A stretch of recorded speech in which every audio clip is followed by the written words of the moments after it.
Olá, estamos começando mais um programa.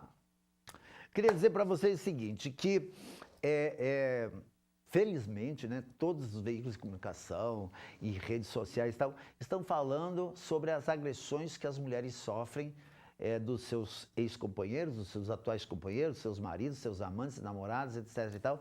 Caso assim que veio muito à tona desde a queda daquela advogada lá em Guarapuava, que segundo o que dizem é que o marido preso é o suspeito ou é o mais provável assassino da moça, etc. e tal. Mas tudo isso, ainda quem vai provar isso é a polícia. Mas nesse caso, vejam bem, quando realmente há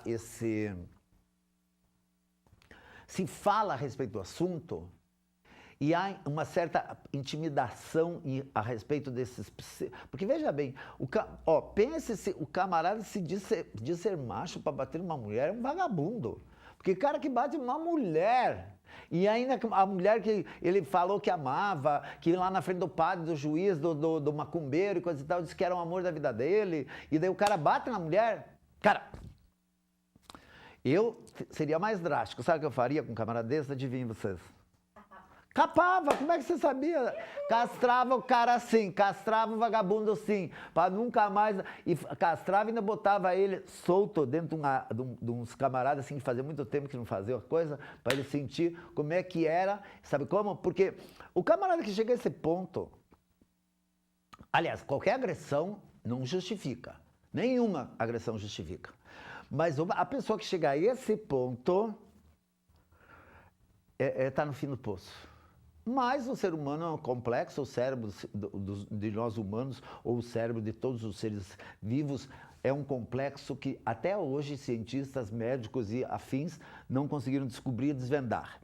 Por isso, talvez esteja escondido nos emaranhados de neurônios e etc. e tal do nosso cérebro, essas desgraceiras que fazem esse homem ser desse jeito, achando que a mulher é seu objeto. Mas eu queria falar não a respeito disso, eu acabei mudando o assunto, porque eu queria dar na cara mesmo do vagabundo que faz isso. É assim, eu queria dizer para vocês o seguinte, que na verdade,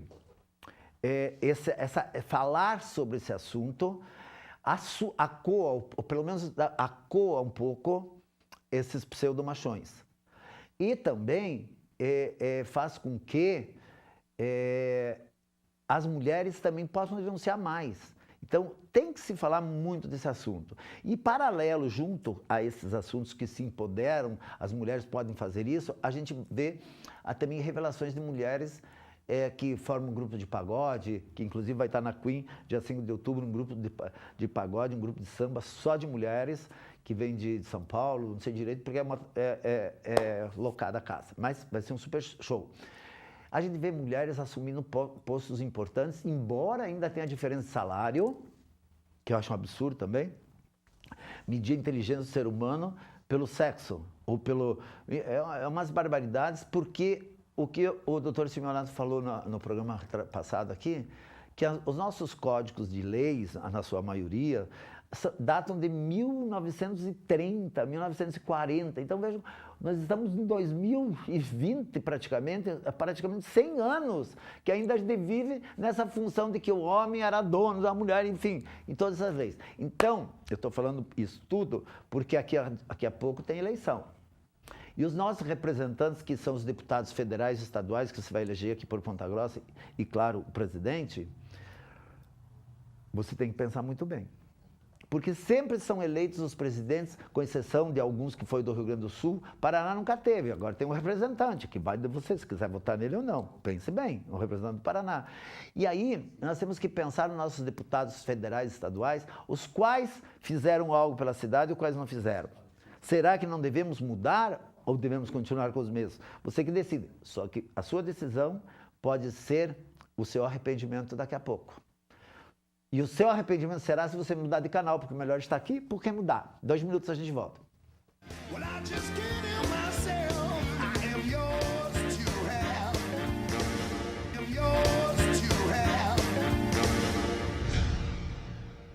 Estamos de volta! Gente, vamos falar, coincidentemente, eu estava falando das mentes perturbadas, e o Jonathan, que está aqui com a gente, escreveu um livro, me parece, falando um pouco dessas mentes perturbadas. Tudo bem, meu querido? Tudo bem. Deixa eu mostrar aqui teu livro.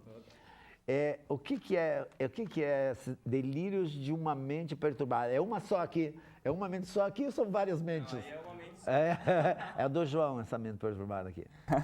Então, esse livro, ele é uma saga que eu estou escrevendo. E nesse primeiro momento, você vai conhecer uma mente perturbada, que é a do Alex. Então, você vai conhecer o que passa na cabeça dele. Certo. Entra como um suspense psicológico, assim. Muitas das coisas que acontecem é na cabeça dele, entende? Mas assim, você, quando decidiu escrever, você já havia escrito outros estilos, não? Eu já tinha tentado escrever livros, mas Sim. eu nunca tinha finalizado. Sim. Eu nunca achei que eu pudesse escrever um livro. Sabe essas crenças que a gente coloca? Então... Tua mente é perturbada também, então. Não, sim. Aí vem acha que não pode escrever, já tem uma mente perturbada. A motivação desse livro vem muito de mim, a parte emocional, assim, dele, entendeu? Eu criei a história em cima de emoções que eu passei, digamos assim.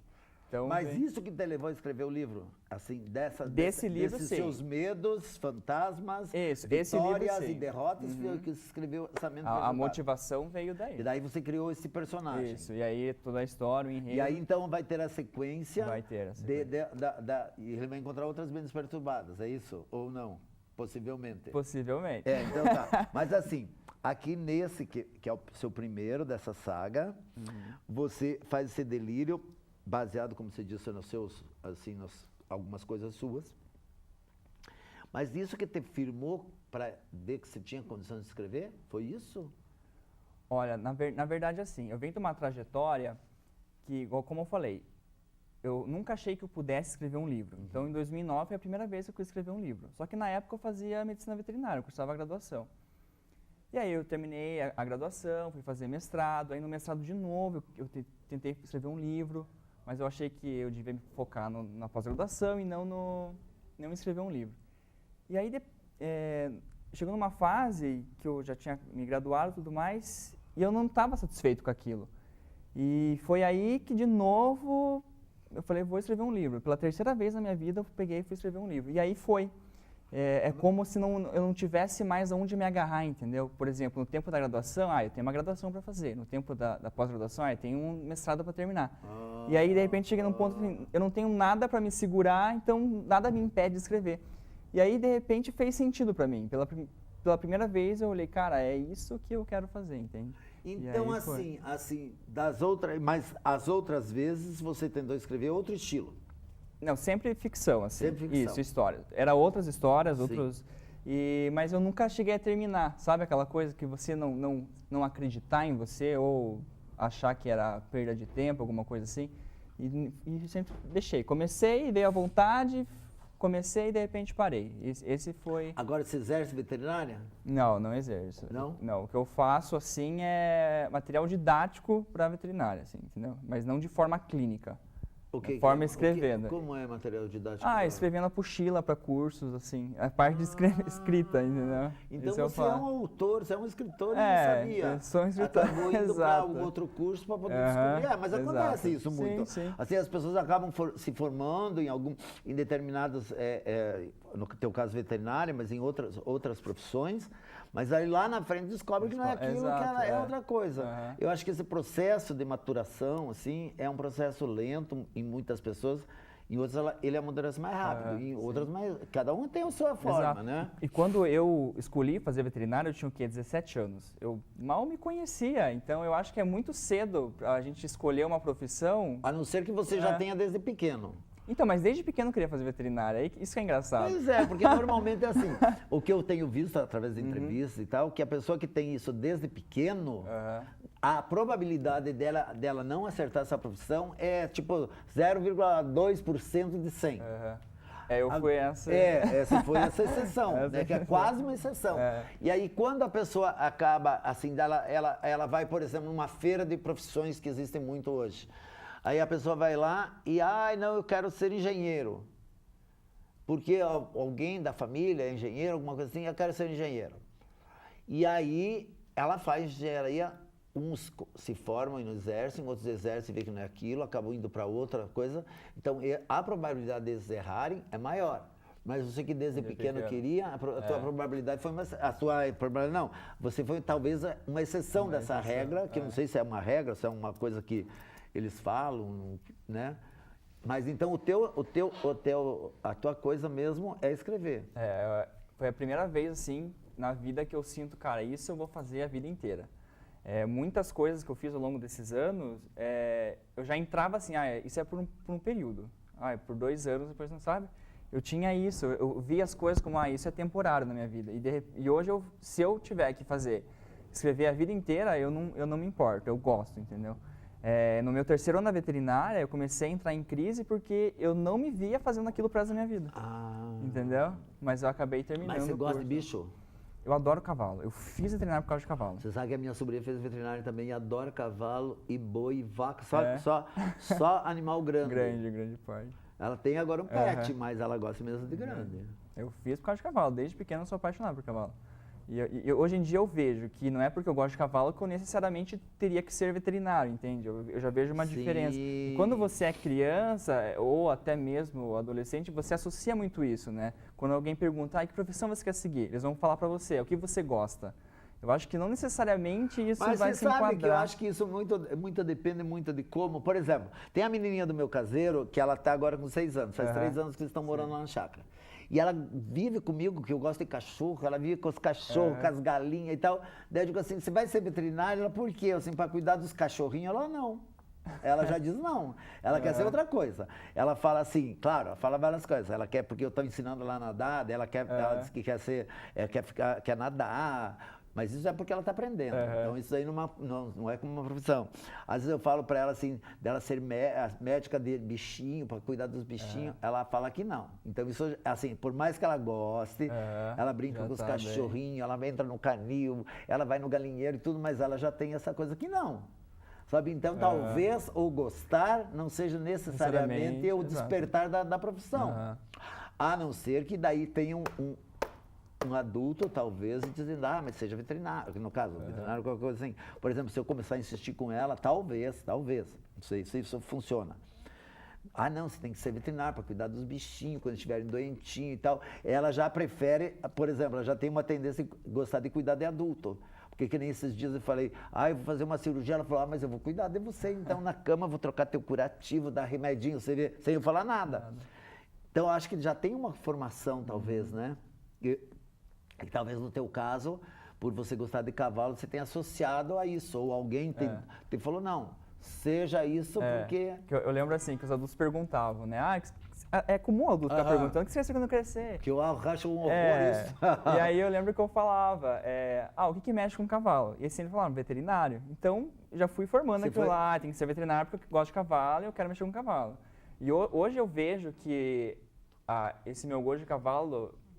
eu não preciso trabalhar, basta eu ter o meu cavalo, entende? Eu já supro esse desejo, para chegar também a essa conclusão é mais complicado um pouco, né? Porque você tem que passar por um processo... Sim, levei 9 anos para eu conseguir observar e falar, nossa... E assim, daí você falou então que faz, por exemplo, apostilas para o curso de medicina e para outros ou não?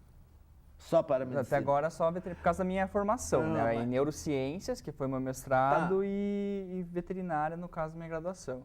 Mas daí, assim, essas apostilas que se diz é o quê? Para o curso mesmo de medicina? Para alunos? Para vender? Como é que funciona isso? Eu nunca ouvi falar de alguém que faça apostila? Por exemplo, curso à distância, precisa que alguém elabore uma apostila, por exemplo, entende? Então, uma faculdade vai abrir um curso, precisa que alguém elabore material didático. Então, você faz o material didático, entendeu? Para tipo ser usado... apostila do positivo, exato, para ser usado de forma educacional, assim, né? Porque normalmente o que eu pensava também era que as pessoas que tivessem, assim, já viessem com tudo pronto, mas elas buscam, então, por exemplo, aqui em Ponta Grossa, de outras localidades, eles buscam. Sim. E daqui também ou não? Ou já que vem pronto já? Não, assim, na verdade, é por contato isso. Então, alguém vai abrir um curso de pós-graduação em neurologia, sei lá em Rio Grande do Sul. Aí eles precisam de alguém com formação para poder escrever um material didático para aquilo. Aí é mais por contato. Então, eu consigo essas coisas geralmente por indicação, sabe? Eu conheço fulano e tal, e aí eles entram em contato comigo. E aí a gente negocia e fecha. Mais ou E menos paralelo isso. a isso, vai escrevendo Vai escrevendo livro, sua saga. Exato. E você acha, assim, que as pessoas se interessam muito por esses temas? Assim, mesmo que seja ficção, mas, assim, é um nome atrativo? Me parece que me parece que é bem atrativo. Eu acho que sim. Eu também Eu acho. tava na Bienal agora, né, esse final de semana, e eu lembro que eu estava ali expondo o livro, né, dentro do stand da editora, e nisso passou uma menina, ela olhou assim o título, ela nem sabia da existência do livro, ela olhou, ela falou, nossa, eu preciso comprar esse livro, eu me identifico. Então eu acho que bate é verdade, isso, isso é muita gente se identifica mesmo. Você vai ter participação agora na Feira do Livro aqui de Ponta Grossa? Não, por enquanto não tem nada organizado. Assim, mas você não teve porque você não procurou? Você não teve porque não tenha fechado? Como é que funciona isso? Então, justamente eu não tenho conhecimento, por isso que talvez eu não talvez a tua editora não tenha colocado, né? Então, nesses intervalos seus, você vai escrevendo seus livros, é isso? Exato. Entre uma apostila e outra, entre uma coisa você vai escrevendo. Exato. E já tem teu cavalo ou não? Ainda já tive, mas teve? é caro. É caro. Cavalo é caro. E como ele morre caro. fácil, né? É bem sensível assim, o cavalo. Porque a gente fica pensando, né, que o cavalo, em vista, assim, por exemplo, vamos supor, de uma galinha ou de um cachorro, ele é bem mais forte do que ele carrega, faz peso, tudo. Mas, assim, se der uma torção, me parece, uma torção de estômago, é bem comum da se não acudir logo, ele parece que ele morre meio logo, né? Assim, se não houver tem um tempo, né, para mudar o quadro. Você está falando no caso de cólica, né? Cólica é o que mais mata cavalo no mundo, assim. E está muito associado também à mudança da alimentação. Assim, para você prevenir a cólica no cavalo é você dar bastante volumoso, dar bastante pasto. Porque nativamente o cavalo é o quê? Ele é um animal que está vivendo a pasto e comendo o dia inteiro volumoso. Hoje em dia você pega um cavalo, põe numa cocheira, aí você dá concentrado para ele.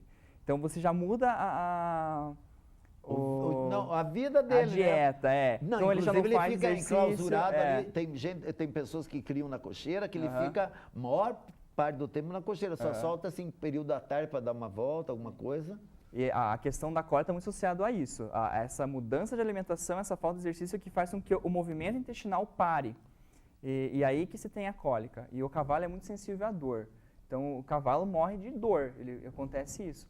E você veja que é mais contraditório, né? A gente vê o bicho levando espora, né? A pessoa bate espora nele, chicoteia e tudo, e essa dor ele não sente. Assim, ele não é sensível a essa dor. Ele é sensível, tanto que por isso que ele obedece, pela dor, né? Sim, mas não assim, mas não é essa dor que acaba matando ele, é outra dor que mata. É dor é como se fosse uma cólica muito intensa e ela pode chegar dessas torções.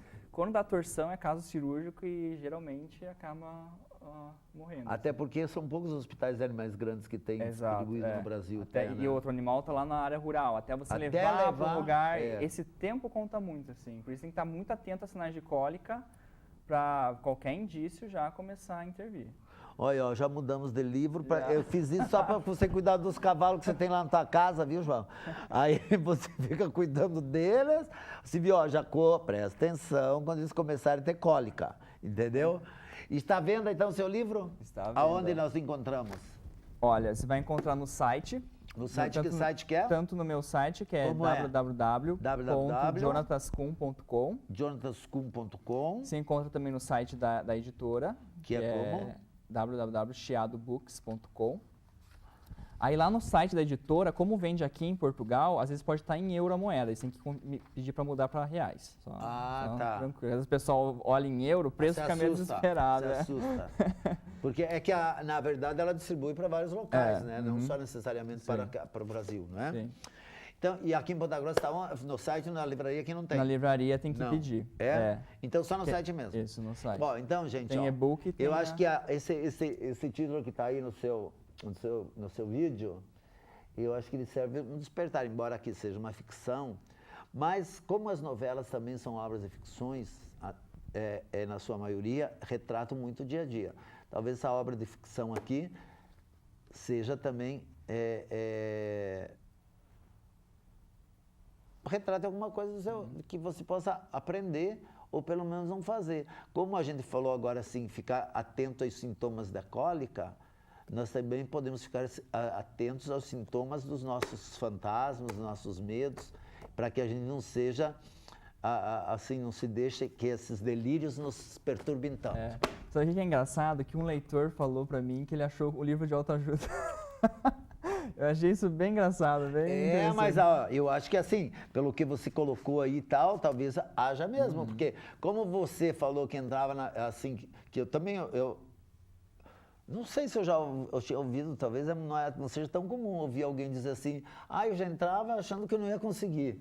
Porque eu só entro numa parada para ganhar. Eu não entro para achar que eu não vou conseguir. E se eu não ganho, eu fico muito louco. E eu quero saber por que eu não ganhei. E daí você fala que já entra perdendo, então esse cara deve achar, né? Que é que é esse delírio que está passando aqui, seja ele. Querido, sucesso para você na sua nova trajetória aí como escritor, como autor, como programador de apostilas, etc. e tal. E você que tem sua mente perturbada, procure esse livro que pode ser um livro de autoajuda. 2 minutos a gente volta. Well, I just can't help myself. I am yours to have.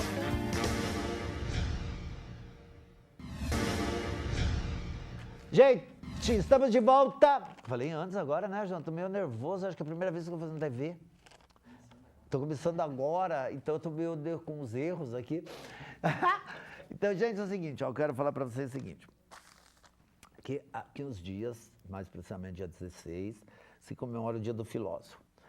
Claro que todo dia é dia de alguma coisa, né? Todo dia você comemora o dia de alguma coisa, o dia de alguém, o dia de mãe, dia de pai, Então, assim, algumas datas são comemorativas, outras datas são para que o comércio venda mais. Dia dos pais, que foi recentemente, dia da criança, dia do professor, dia da mãe, dia de Natal e tal, são para vender mais. E outras datas são mais comemorativas às suas fundações, etc e tal. E o Dia do Filósofo, então, a gente quer saber o que é.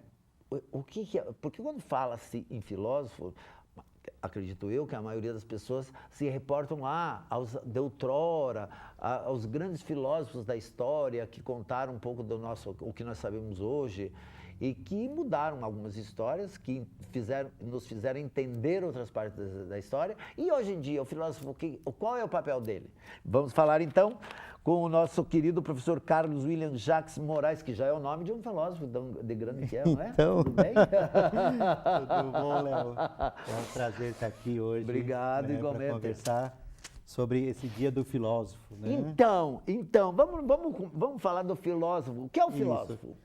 Então, o que é o filósofo? É o profissional que trabalha com a filosofia. Mas antes ele ser um profissional que trabalhava com a filosofia, o que ele era lá, o filósofo, antes? Porque alguns eram até considerados de loucos, não foram?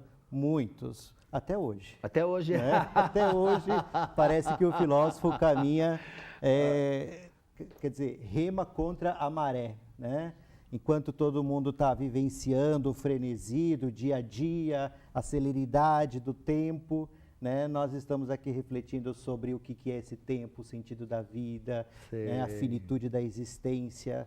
São sempre possibilidades de, às vezes, dar um toque para as pessoas a ver ou a pensar as coisas de uma maneira diferente. Mas se nós pegarmos, por exemplo, os de outrora com os de agora, porque os de outrora até meio que, assim, escreveram um caminho, não que seja exatamente os que agora sigam exatamente tal, mas alguma coisa ainda do que eles escreveram serve para hoje, nisso que você falou, de meditar, de medir o tempo, etc. e tal. Há comparações ainda ou não há mais nada? Eu digo assim, olha, se nós pensarmos, sobretudo na filosofia grega, né, os gregos fundaram a filosofia e o modo como nós pensamos, sobretudo no Ocidente. Então, se nós pensarmos aqui, por exemplo, desde Sócrates, o pai da filosofia, né, e a frase célebre dele, conheça-te a ti mesmo. Né? Hoje, a todo momento, existe um apelo para que nós possamos nos conhecer cada vez mais. Então, quer dizer, pensar um autor como esse é torná-lo atual, e por isso ele é um clássico. É que nem Shakespeare. Shakespeare, se você for ver as tragédias de Shakespeare, até hoje elas são atuais. Exato. Quando você pensa também em dois pilares do pensamento grego como Platão e Aristóteles. Em Platão, a concepção de que o mundo inteligível é um mundo perfeito. Já em Aristóteles, vamos nos voltar não tanto para o inteligível, mas para o mundo real. Quer dizer, essa compreensão entre o ideal e o real, né, quando você projeta isso para os nossos dias, você poderia muito bem falar sobre o que seria o ideal de vida para você e o que é a tua vida na realidade. O que é o ideal de família para você e o que é o ideal, o que é a realidade da tua própria família, né? O que é o ideal de trabalho, o que é a realidade do meu trabalho. Então, são dois autores, né, que fundam o pensamento grego e ocidental e que a gente pode remontar para os dias de hoje, né? O que eu estou projetando para a minha vida daqui a algum tempo ainda se encontra no plano das ideias, né? E tornar esse plano de ideias realidade, né, é uma maneira também de você, digamos, dar força para as suas próprias ideias. Em síntese, eu diria assim, o filósofo é alguém que vive no mundo das ideias ou da lua, poderíamos dizer. Não, o filósofo é alguém que está a todo tempo tornando material, tornando objetivo, tornando real o que ele está a todo momento pensando. Nós poderíamos colocar os nossos monges, os monges tibetanos, os budistas e tal, como grandes pensadores, grandes filósofos ou não? Isso. Porque eles são mais introspectivos, eles podem ser colocados ou não nessa categoria? Isso, é bem interessante essa pergunta, porque se fala muito de filosofia oriental, por exemplo. Filosofia, então, o termo ele é grego, né? E enquanto o termo grego expressa formas gregas de pensar. Por exemplo, o verbo ser, tá? E a ideia de ser é muito própria dos gregos. No Oriente, você tem o quê? Você tem uma sabedoria oriental, você tem um pensamento oriental que não trabalha com a categoria ser. Que não é uma filosofia daí? Daí não é uma filosofia. Né? Quer dizer, é uma outra expressão de racionalidade. Sim. Que tem as suas categorias próprias, né? E o seu modo de ver o mundo muito particular. Mas, em síntese, seja na filosofia, no modo ocidental de pensar, ou seja na sabedoria oriental, o que nós temos? Nós temos sempre uma busca de compreensão de si e do mundo. E o filósofo busca dar sentido e atualidade a essa busca. Então, mas na verdade, assim, os monges, volto a falar dos monges, sim, sim. Eles são mais individualistas, porque assim me parece que naquelas meditações prolongadas que eles fazem, e alguns ficam assim, se isolam em cavernas e coisa e tal, ou até nos picos mais altos, acabam tendo uma vida até para nós, parecendo uma vida de sacrifício, que para eles não é, mas assim, para eles se entenderem ou para eles entenderem o mundo que eles vivem? Porque me parece que essa filosofia deles não espalha. Nós poderíamos pensar assim que ela é bem georreferenciada, quer dizer, ela é bem localizada. Né? Me parece que é uma coisa mais, assim, embora seja daquela região, sim, mas é só para quem realmente decide ser monge. Sim, para quem decide ser monge, na tradição oriental, há exigências maiores para você seguir, né, aquela orientação. Se fosse assim, alguns né? degraus, né? Não seja assim, mas alguns patamares que a pessoa tem que vencer para poder chegar, né? Exato. E aí você tem, né, uma compreensão de vida que eu diria assim, para não fazer um juízo de valor, diferente do nosso, né? Que temos outras compreensões e organização da vida social também. Né? Mas a todo momento você tem ali alguém que dá um sentido para a sua existência a partir daqueles valores que eles cultivam. Tá, mas a questão desses valores que cada um cultiva, então, nós podemos chegar quase que a uma conclusão que não existe fora o que é lei, aqui, nossa lei, não existe o certo e o errado. Porque no meu conceber, o meu certo não é o teu errado, ou não? É aí que está a questão. A questão dos valores, ela pode ser compreendida do ponto de vista cultural, e aí ela é sempre localizada, Ou você pode, através da filosofia, por exemplo, através da ética, que é uma disciplina filosófica, tentar orientar quais valores a gente pode dizer que, quando conclui algo considerado bom, é bom universalmente. E pela razão a gente pode tentar deliberar em torno desses valores. Do bom universal. Exato. Mas a emoção não, daí. Então, a emoção daí envolve um sentimento, Léo. Quer dizer, você busca dar uma compreensão para essa mesma emoção. Porque, por exemplo, assim, eu sou a favor da pena de morte, você não é. Mas eu sou a favor da pena de morte porque, vamos supor assim, você poderá ser a favor da pena de morte quando aquele bandido que não fez nada para você, por exemplo, estuprou e matou tua filha ou teu filho de 5 anos de idade. Não foi o teu, foi o meu, então eu sou a favor da pena. Quando você, e você é contra. Se acontece com você, você não mudaria esses valores e passaria a ser a favor, possivelmente? Isso. A pessoa pode... Porque aí é emoção. E por emoção, Ou não é pela razão, daí pode rever os valores. através da razão os seus próprios valores, né? E inclusive através da razão ser a favor da pena de morte, por exemplo. Porque assim, eu acho muito fácil as pessoas dizerem assim, aqueles pivetes são todos vagabundos, são uns ladrãozinhos, fazem arrastão, sabe? Mas assim, será que as pessoas buscaram ver a sua existência, aonde eles nasceram, que família que eles nasceram, normalmente eles nascem já numa família desestruturada, numa condição subhumana, quase de condição de alimentação, de colégio, de moradia, de tudo. Contexto bem precário. A tendência natural dele é ser esse elemento. Sim. Assim, raras são as exceções. Mas o fulano era da mesma região e saiu lá e hoje é empresário. Mas de cada 1000, um. Então, assim, a tendência natural dessa criança é ser mesmo esse batedor de carteira, ou esse arrastão, esse bandidinho e tal, porque ele é criado assim, talvez ele nem conheça o outro lado.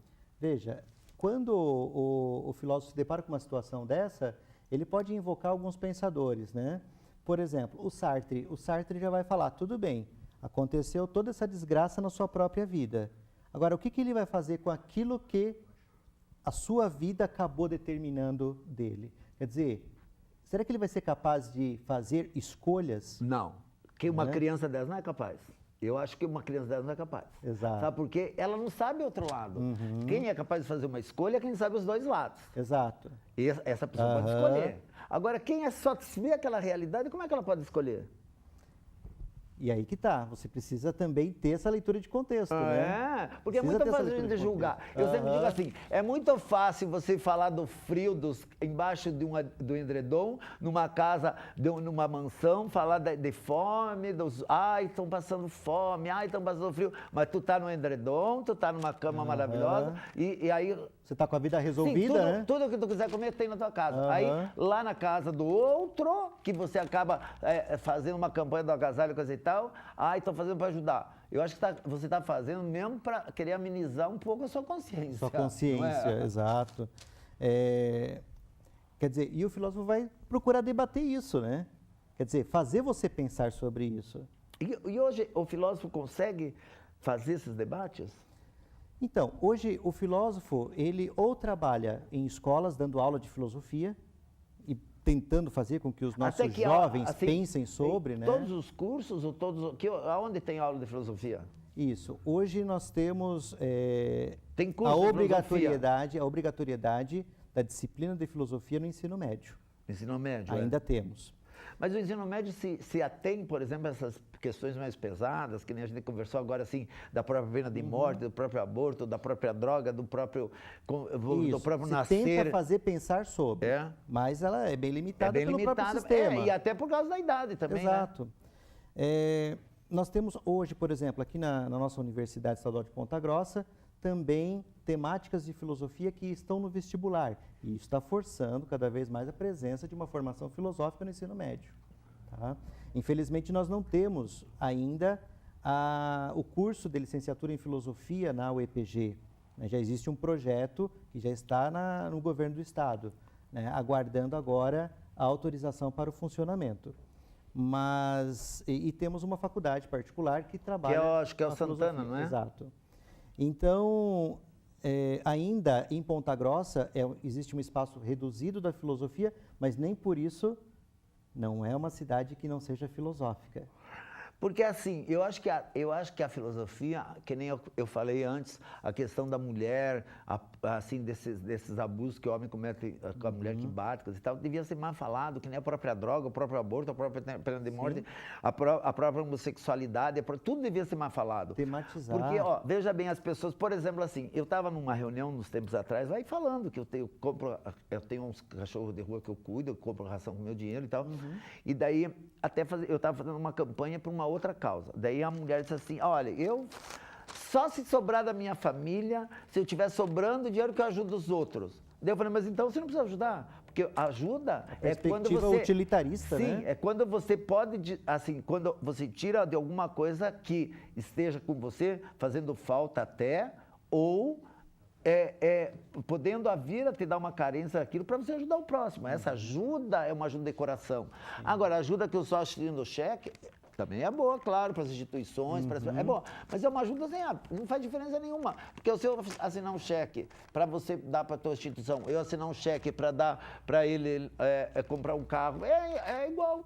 O que te faz ajudar o outro? É aí que tá. O que te faz ajudar o outro? É o sentimento da ajuda, não é o cheque preenchido. Não, e nem para aparecer, por exemplo. É. Né? Ou por algum interesse que possa fazer com que depois você tenha algum retorno. Sim. Né? Só que eu acho que essa coisa, assim, talvez falta essa discussão filosófica a respeito até essa questão da ajuda. Agora, é interessante, Léo, pensar o seguinte, que por mais que a gente pense no dia do filósofo e ligue o filósofo a um profissional formado, todas as pessoas espontaneamente são capazes de serem filósofas também. Sim, né? sim. Então, sim. E produzir pensamentos sistematizados que busquem dar um sentido, uma fundamentação, né, para o seu modo de pensar e suas próprias ações. Né? Quando você fala, por exemplo, aqui do exercício da caridade, eu posso muito bem justificar racionalmente que a caridade é uma virtude e a partir daí eu vou procurar deliberar em torno Quando ela é virtude. Exato. Agora, não quando ela é um interesse. E a Ou quando virtude- ela é assim, só estou dando porque está sobrando. Aham. A virtude é a expressão de uma ação orientada segundo um pensamento. Sim, Tá. que você consegue ir no teu guarda-roupa Segundo um valor. e tirar Aham. alguma coisa de lá até que você tenha um afeto e tal, que você ainda use Sim. e poder ceder para outro. Exato. Não, então eu vou mudar meu guarda-roupa, agora eu vou dar tudo e eu vou comprar tudo novo. Aí eu vou fazer isso movido pelo dinheiro. Sim. E também eu acho que as pessoas elas têm muita piedade de si. Elas adoram se sentir vítimas, sabe? Então, assim, eu tenho até uns amigos meus que têm 40 anos e tiveram lá um problema lá com 15, 16, eles trazem esse trauma até hoje na vida. Aí eu digo, cara, mas vocês estão velhos, estão mortos já estão no bico do corvo e vão lembrar essa desgraça que aconteceu com vocês com 15, 16, 17 anos. Mas eles não se esquecem, sabe por quê? Porque quando eles têm um problema, eles usam aquilo para se vitimizarem e dizerem, eu não consigo fazer porque eu fui vítima. Exato. Aí é muito fácil. Hoje, nós temos também, além da educação, a possibilidade do filósofo em assessorias, também, principalmente agora nesse momento político que nós estamos vivendo, inclusive aqui na TV Vila Velha eu estive várias vezes, né, no programa Opinião, para poder também falar sobre o meio político e pensar sobre esse meio político. Quer dizer, existe muita demanda do filósofo hoje e Mas, nesse olha, eu vou dizer sentido- uma coisa para você. Político nenhum vai querer ter um filósofo do lado, sabe por quê? Porque o lado trambiqueiro dele, e trapaceiro, sim. e enganador é muito maior do que a filosofia boa e sã. Não de todos, mas da sua maioria. Valeu. Querido, eu vou ter que terminar agora, que nós Tranquilo. temos mais uma linda esperando. Muito obrigado, querido. Obrigado E assim, você, Léo. eu acho que as pessoas deveriam, talvez, ler mais seus filósofos, né? Sim. Ou e deixar influir, porque essa coisa da opção de que a gente vai fazer, eu acho que a gente deve sempre pensar assim, eu faria para o outro o que eu faria para mim? Você vai deixar de fazer um monte de coisa. regra de ouro Você vai ainda é deixar de válida. brigar, você vai deixar de xingar, você vai deixar de querer bater o carro do outro, você vai deixar de escrever na internet que ele é uma merda, coisa e tal, porque você não faria isso para você. importante a gente poder Não, controlar um pouco mais sim, os instintos. e não pensar assim, E pensar mais um pouco na e não vida. pensar, será que o outro faria isso para mim? Não, será que eu faria para mim? Então, quando você não ia fazer, para você chamar de merda, né? Então, você não chamaria o outro. Sim. É ou não é? Obrigado, querido. Legal. 2 minutos, a gente volta. Well, I just can't help myself. I am yours to have. Well, I just can't help myself. I am yours to have. Estamos de volta e vamos falar de beleza. Ingrid, agora não vou conseguir ler o teu sobrenome, o segundo aqui, porque ela tem uma lê de cão. Como é que é? Cubes Messias. O Messias até ia, mas o Cubes, depois você lê aqui, João, para ver se tem Cubes aqui escrito. É segunda princesa Miss Latino Paraná. Isso? Latino Isso aí, Paraná? isso Como aí. é que funciona esse Miss Latino Paraná? O que é? Como é que funciona isso? Na verdade, primeiramente, boa tarde. Tudo bem? Tudo bem? Na verdade, assim, a gente tem várias versões de concursos, né? Esse é a versão latina. Então, é com várias meninas do Paraná todo. Várias É como meninas. assim, como se fosse o Miss Paraná, só que em outra categoria, isso? Isso, na verdade, assim, é o Miss Paraná, mas uma outra versão. Que tem o turismo, tem o não Sim. sei o que mais, né? Tem o Globo, tem o Universo, e o Isso. que eu participei foi o Latina. Mas, na verdade, são várias meninas do Paraná todo que concorrem ao título. E esse daí. Latina, por ter esse nome Latina, é porque daí ele fica na Isso mesmo. Aham. Ah, então ele delimita até um pouco da área global Sim, para a sua sim, atuação. isso mesmo, E aham. você ganhou Paraná. Eu fui eleita Segunda a princesa segunda Paraná. princesa do Miss Paraná Latina. E aí como é que funciona para frente? Tem para frente ou não?